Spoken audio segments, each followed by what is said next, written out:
Well, you made it. AEP is over. Congratulations. It was a crazy year, but you did survive. So now what you have to look forward to is The stragglers, the exits that didn't read their annual notice of change letter, that won't find out that their insurance terminated until they go to the doctor in January, ideally. And then they'll find out they reverted back to original government Medicare A and B only. They do not have drug coverage, and they will be calling you. And you're going to say, okay, I can do this. Show me your exit letter. We need proof. And then we will get you started for February the 1st. So you still have 60 days after the plan terminates to get them in.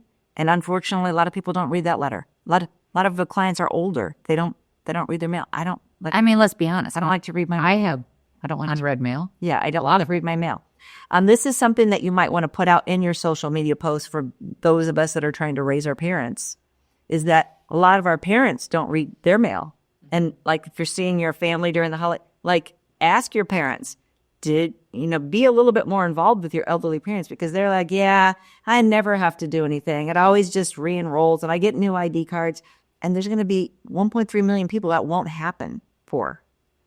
And by December 24th, they should have their new ID cards. So if they don't, that might be one indicator that they needed to mess up. They needed to read their mail. Yeah. So if you're helping your parents, there's another family member, just call the insurance company and just ask them, did this plan terminate? Will this plan auto-enroll? Where are my ID cards?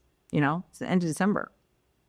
It's easy. And then we start looking towards OEP, which is a little bit of calmness, but still a lot of work to be done. And the number one thing people want to know after this marathon that we just went through is this was very disruptive. Oh, the most ever in, I think, the history of the industry. So are we done? Is this over? Is next year going to be good? No. So depending on who you talk to, they say this reset is going to take 5 to 10 years. Well, I've heard 5. There's no way it's 10 years. There's no who they like is saying 10. I don't even think it'll be 5 years. But a lot of how quick the recovery is based on who stays in power. So this damage was done by the Democrats. They were closing off the money. The Republicans are giving more money.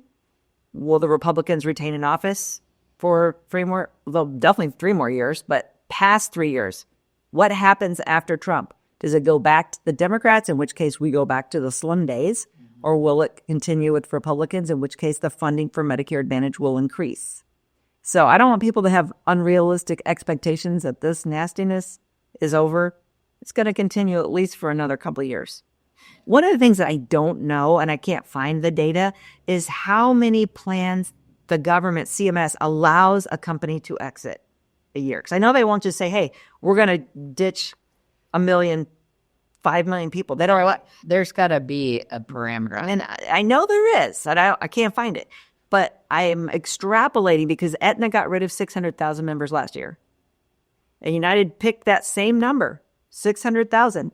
That kind of makes me think 600 is the ceiling. CMS lets you exit without some kind of amount of members. Yeah, some kind of impact. Yeah, because we don't know for sure, but that makes sense. Easy guess. Yeah. So if you can only get rid of 600,000 a year, and they want to get rid of a lot of PPOs, we're expecting some more exits again for next year. Again, not necessarily calling out any one carrier, but all the carriers really want to get out. The whole market. They want to get out of the PPO, get over to the HMO. Yeah. So keep that in mind when you're writing new business, because we still have 10,000 people turn 65 every day. When you're writing your new clients and you're looking at plans, you really want to look at the HMO. Absolutely. Set yourself up for stability. Yes, yeah. Yeah, and explain that to your clients, why an HMO is more attractive than it's ever been. Mm-hmm. Because they want to get away from the PPOs, even though they have it listed and they still have it filed. They don't really want PPO plans. Right. Thank you guys for watching us this year. Thank you for all you do. We appreciate your partnership. And here's to a new, exciting new year. Happy holidays.